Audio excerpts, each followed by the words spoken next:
Hi guys, welcome back to another video. ഇന്ന് നമ്മൾ ചെയ്യാൻ പോകുന്നത് യൂസ്ഡ് കാറിൻ്റെ, അതായത് എൻ്റെ വണ്ടിയായ സിവിക്കിൻ്റെ ഒരു യൂസർ റിവ്യൂ. 2011 മോഡൽ വണ്ടിയാണ്. അപ്പോൾ അതിൻ്റെ ഡീറ്റെയിൽസും കാര്യങ്ങളൊക്കെ നമുക്ക് ഈ വീഡിയോയിലോട്ട് കാണാം. ഇതാണ് വണ്ടിയുടെ ഫസ്റ്റ് ലുക്ക് എന്ന് പറയുന്നത്, ഫ്രണ്ടിൽ നിന്നുള്ള വ്യൂ. വളരെ യുണീക്ക് ഡിസൈനാണെന്ന് പറയാൻ പറ്റില്ല, കാരണം ഒരു സ്പോർട്സ് ടൈപ്പ് ഡിസൈനാണ്. ആക്ച്വലി ഈ സിവിക് കാറുകളൊക്കെ അറിയപ്പെടുന്നത് സ്പോർട്സ് കാർ എന്ന രീതിയിലാണ് സിവിക് കാറുകളൊക്കെ അറിയപ്പെടുന്നത്. ഇതിപ്പോൾ നമ്മൾ കണ്ടുകൊണ്ടിരിക്കുന്ന വേർഷൻ 2011 മോഡലാണ്. വണ്ടിയുടെ സൈഡ് പ്രൊഫൈൽ വ്യൂ. ഈ മോഡൽ 2011 മോഡൽ 1.8 ലിറ്റർ എഞ്ചിനാണ്. അപ്പോൾ അത്യാവശ്യം നല്ല പവർ തരുന്ന ഒരു മോഡലാണ്, പെട്രോൾ എഞ്ചിനാണ്. ഇതാണ് വണ്ടിയുടെ റിയർ വ്യൂ കാണാൻ പറ്റുന്നത് നിങ്ങൾക്കിപ്പോൾ. ഞാൻ വണ്ടി എടുത്തതിന് ശേഷം പ്രത്യേകിച്ച് അധികം മോഡിഫിക്കേഷൻ ഒന്നും ചെയ്തിട്ടില്ല. ആകെ ചെയ്തിരിക്കുന്ന ഒരു ചെറിയ സ്പോയിലർ വെച്ചിട്ടുണ്ട്, അത് നിങ്ങൾക്ക് കാണാൻ വേണ്ടി സാധിക്കും. ഒരു എക്സ്ട്രാ സ്പോർട്ടി ലുക്ക് ഈ സ്പോയിലർ വെച്ചതിന് ശേഷം നമുക്ക് ഫീൽ ചെയ്യുന്നുണ്ട്. ഓൾറെഡി വണ്ടി ഒരു സ്പോർട്ട് ഡിസൈനാണ് വണ്ടി ശരിക്കും. അപ്പം നമുക്ക് എന്താ പറയുക, ഈ സിവിക്ക് ഇറങ്ങിക്കുന്ന മോഡലുകളൊക്കെ 2006, 7, 8 എല്ലാ മോഡലുകളിലും ഏകദേശം സെയിം ഡിസൈൻ തന്നെയാണ്. ഈ 2009 to 11 ആണ് ഈ മോഡൽ വരുന്നത്, അതായത് ഈ ഡിസൈൻ വരുന്നത്. ഡിസൈനിൽ മാറ്റങ്ങളായിട്ട് ഇപ്പം നമുക്ക് ശ്രദ്ധിച്ചാൽ കാണാൻ പറ്റുന്നത്, നമുക്കിപ്പോൾ ഫ്രണ്ടിൽ ശ്രദ്ധിച്ചാൽ കാണാം ഒരു ഗ്രില്ല്. ഈ ഗ്രില്ല് 2009 തൊട്ടുള്ള മോഡലിലാണ് ഈ ഗ്രില്ല് വരുന്നത്. അതല്ലാണ്ട് ബേക്കിൽ നമുക്ക് റിയർ സൈഡിൽ നോക്കുകയാണെങ്കിൽ നമുക്ക് ഈ ടെയിൽ ലാംപ്സിൻ്റെ ഡിസൈനിൽ ലൈറ്റായിട്ട് ഡിഫറൻസ് ഉണ്ട്. നോർമൽ പഴയ മോഡൽ വണ്ടികളുടെ വരുന്നത് ടെയിൽ ലാംപ്സ് റൗണ്ട് ഷേപ്പിലായിരിക്കും. ഇതിപ്പോൾ ഒരു സ്ക്വയർ എന്ന് പറയാൻ പറ്റില്ല, ഒരു ചെറിയ ഡിഫറൻസ് ഉണ്ട്. സ്ക്വയർ പോലത്തെ ഡിസൈനിൽ നമുക്ക് ഇതിൻ്റെ ടെയിൽ ലാമ്പുകൾ കാണാൻ വേണ്ടി പറ്റും.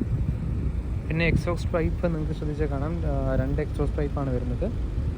പിന്നെ ബേക്കിൽ നിന്നുള്ള ഡിസൈനിൽ ബേക്കിൽ നമുക്കൊരു 1.8 IV ടെക് എഞ്ചിൻ്റെ ഒരു ബാഡ്ജിങ് കാണാൻ പറ്റും. പിന്നെ ഒരു സിവിക്കിൻ്റെ ബാഡ്ജിങ് കാണാം. പിന്നെ ഹോണ്ടയുടെ ലോഗോ നമുക്ക് കാണാൻ വേണ്ടി സാധിക്കും. സൈസിലേക്ക് വരുമ്പം 16 ഇഞ്ച് വീൽസാണ് വരുന്നത്. അലോയ് വീൽസ് അല്ല, ഇത് മിഡ് ഓപ്ഷൻ മോഡലാണ്, അതുകൊണ്ട് തന്നെ അലോയ് വീൽസ് വരുന്നില്ല. ശ്രദ്ധിച്ചാൽ കാണാൻ പറ്റും, ഭയങ്കര ഒഴുക്കി ഇറങ്ങുന്നൊരു ഡിസൈനാണ്. നല്ല സ്പോർട്ടി ടൈപ്പ് ഡിസൈൻ തന്നെയാണ് സിവിക്ക് കൊടുത്തിട്ടുള്ളത്. ഡോറ് തുറന്ന് നമുക്ക് ഉള്ളിൽ കയറിയിട്ടുണ്ടെങ്കിൽ നല്ല അത്യാവശ്യം സ്പീഷ്യസ് ആയിട്ടുള്ള ക്യാബിൻ നമുക്ക് കാണാൻ വേണ്ടി പറ്റും. ഇതാണ് വണ്ടീൻ്റെ ഉള്ളിൽ നിന്നുള്ള വ്യൂ. നമുക്ക് ഫുൾ സ്റ്റിയറിംഗ് കൺട്രോൾസ് വരുന്നുണ്ട്. വോളിയം അപ്പ് ഡൗൺ ബട്ടൺ ഉണ്ട്, ചാനൽസ് സ്വിച്ച് ചെയ്യുന്ന ബട്ടൺ ഉണ്ട്. പിന്നെ ക്രൂയിസ് കൺട്രോൾ വരുന്നുണ്ട്. പ്രത്യേകിച്ച് ക്രൂയിസ് കൺട്രോൾ 2011 മോഡലാണ്, ക്രൂയിസ് കൺട്രോൾ വരുന്ന മോഡലാണ്. ബാക്കി ഇൻഫോടൈം സിസ്റ്റങ്ങളൊക്കെ നിങ്ങൾക്ക് കാണാൻ വേണ്ടി സാധിക്കും. പിന്നെ ഈ വണ്ടിയുടെ ഒരു പ്രത്യേകത എന്ന് വെച്ചിട്ടുണ്ടെങ്കിൽ ഈ സിവിക് മോഡൽസിൻ്റെ ഫ്രണ്ടിലുള്ള മീറ്ററും കാര്യങ്ങളൊക്കെ ഭയങ്കര സ്പോർട്ടിയാണ്, നമുക്ക് ശ്രദ്ധിച്ചാൽ കാണാൻ പറ്റും. പിന്നെ ഇവിടെ മീറ്ററിൻ്റെ നമുക്ക് RPM മീറ്റർ കാണാൻ പറ്റും. കിലോമീറ്റർ സ്പീഡ് അവിടെയാണ് കാണിക്കുക. മെഷീൻ്റെ അടിയായിട്ട് ഒരു കർവ്ഡ് ഡിസൈനായിട്ട് വളരെ ഭംഗിയായിട്ട് അവർ ഡിസൈൻ ചെയ്തിട്ടുള്ളത്. പിന്നെ ബാക്കി നമുക്ക് ശ്രദ്ധിച്ചിട്ടുണ്ടെങ്കിൽ AC വിൻസിൻ്റെ ഇത് ഓട്ടോമാറ്റിക് വണ്ടിയാണ്, അപ്പം ഓട്ടോമാറ്റിക് ഗിയർ ബോക്സ് സിസ്റ്റം നിങ്ങൾക്ക് കാണാൻ വേണ്ടി സാധിക്കും. പിന്നെ സൈഡിൽ നമുക്ക് കൺട്രോൾസ് വരുന്നുണ്ട്, അതായത് സൈഡ് മിറേഴ്സ് ഓട്ടോമാറ്റിക് ആണ്. അപ്പോൾ നമുക്ക് ഇവിടെ നിന്ന് അത് കൺട്രോൾ ചെയ്യാൻ വേണ്ടി പറ്റും. അതുകൂടാതെ നമുക്ക് ഈ സേഫ്റ്റി ഫീച്ചറിൻ്റെ ഭാഗമായിട്ട് നമുക്ക് കംപ്ലീറ്റ് ഓൾ വിൻഡോസ് നമുക്ക് ഇവിടെ നിന്ന് ലോക്ക് ചെയ്യാം. ഡ്രൈവർ സീറ്റിൽ നിന്ന് നമുക്ക് ലോക്ക് ചെയ്യാൻ വേണ്ടി സാധിക്കും. കൂടാണ്ട് നമുക്ക് 4 വിൻഡോസിൻ്റെയും പവർ ബട്ടൺ സ്വിച്ച് നമുക്ക് ഇവിടെ തന്നെ കാണാൻ വേണ്ടി സാധിക്കുന്നതാണ്. റിയർ ക്യാബിനിലേക്ക് വരുന്ന സമയത്ത് അത്യാവശ്യം നല്ല സ്പേസുള്ള റിയർ ക്യാബിൻ തന്നെയാണ്. ഇപ്പോൾ ഞാനിരിക്കുമ്പോൾ നിങ്ങൾക്ക് ശ്രദ്ധിക്കാം, ഞാൻ ഫ്രണ്ടിൽ ഏറ്റവും കംഫർട്ടായിട്ടാണ് ഇരിക്കുക. ഞാനിപ്പോൾ ഇരിക്കുമ്പോൾ തന്നെ എനിക്ക് ലെഗ് റൂം നിങ്ങൾക്ക് കാണാൻ വേണ്ടി സാധിക്കും. ഞാൻ 170 സെൻറ്റിമീറ്ററാണ് എൻ്റെ ഹൈറ്റ്. അപ്പം എനിക്കിവിടെ അത്യാവശ്യം നന്നായിട്ട് ഇരിക്കാൻ പറ്റുന്നുണ്ട്. പിന്നെ സൈഡിൽ നമുക്ക് ഇവിടെ പവർ വിൻഡോ കൺട്രോൾ കാണാൻ വേണ്ടി പറ്റും. കൂടാതെ നമുക്ക് ബേക്കിൽ ഹെഡ് റെസ്റ്റ് ഉണ്ട്. പിന്നെ സെൻറ്ററിൽ സീറ്റ് മടക്കി വെച്ചിട്ടുണ്ടെങ്കിൽ നമുക്കത് ഹാൻഡ് റെസ്റ്റ് ആയിട്ട് ഉപയോഗിക്കാൻ പറ്റും. പിന്നെ സെൻറ്ററിൽ നമുക്ക് ലൈറ്റിൻ്റെ ഓപ്ഷൻ വരുന്നുണ്ട്, റീഡിങ് ലൈറ്റ് ഓപ്ഷൻ വരുന്നുണ്ട്.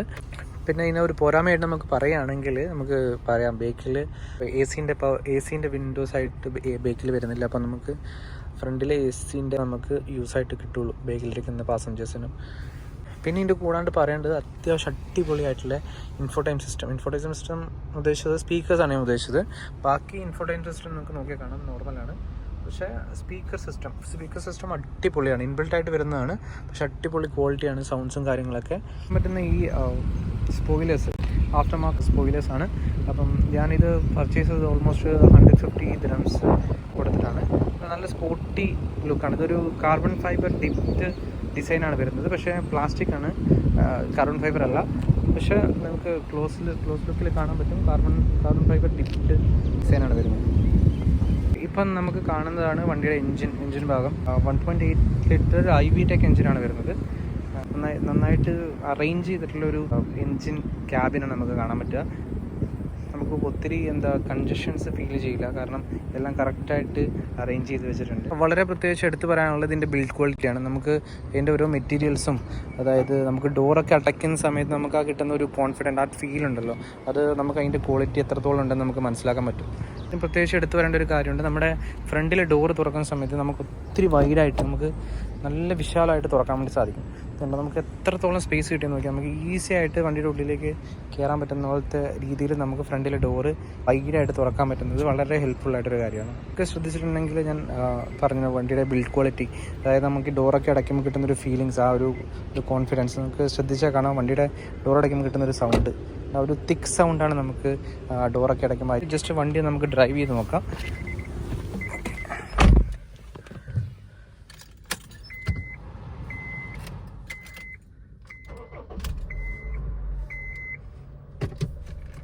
എൻജിൻ നോയ്സ് ഒക്കെ വളരെ കുറവാണ്. നമുക്ക് ഉള്ളിലിരിക്കുന്ന സമയത്ത് വലിയ എൻജിൻ നോയ്സും കാര്യങ്ങളും നമുക്ക് ഒരിക്കലും ഫീൽ ചെയ്യില്ല. ജസ്റ്റ് ഒന്ന് വണ്ടി നേരെ ആക്കിയിട്ട് നമുക്ക് ആക്സിലേറ്റർ കൊടുത്ത് നോക്കാം.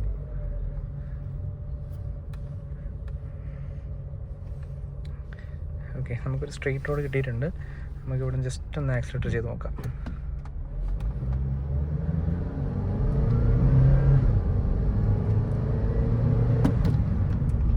നമുക്ക് ആ ഒരു ഫീൽ, നമ്മളെ വലിച്ചുകൊണ്ട് പോകുന്നൊരു ഫീൽ നമുക്ക് കറക്റ്റായിട്ട് കിട്ടുന്നുണ്ട്. ആ ഒരു പുള്ളിങ് എന്ന് പറയുന്നത്, നമുക്ക് ഇനിഷ്യൽ പുള്ളിങ് ഉണ്ടല്ലോ, നമുക്ക് ഭയങ്കര കറക്റ്റായിട്ട് കിട്ടുന്നുണ്ട്. അപ്പം ഓക്കെ ഗൈസ്, അപ്പം അത്രയും ഇന്നത്തെ വീഡിയോ. നിങ്ങൾക്ക് വീഡിയോ ഇഷ്ടപ്പെട്ടെന്ന് കരുതുന്നു. എന്തെങ്കിലും മിസ്റ്റേക്സ് ഉണ്ടെങ്കിൽ ക്ഷമിക്കുക, കമൻ്റ് അടിക്കുക. ഓക്കെ, ഞാൻ കുറേ കാലത്തിന് ശേഷം, ഒരു ഗ്യാപ്പ് എടുത്തതിന് ശേഷമാണ് വീഡിയോസൊക്കെ ചെയ്യുന്നത്. മിസ്റ്റേക്സും കാര്യങ്ങളൊക്കെ ഉണ്ടാവും, സപ്പോർട്ട് ചെയ്യുക. അപ്പോൾ അത്രയേ ഉള്ളൂ. Thank you.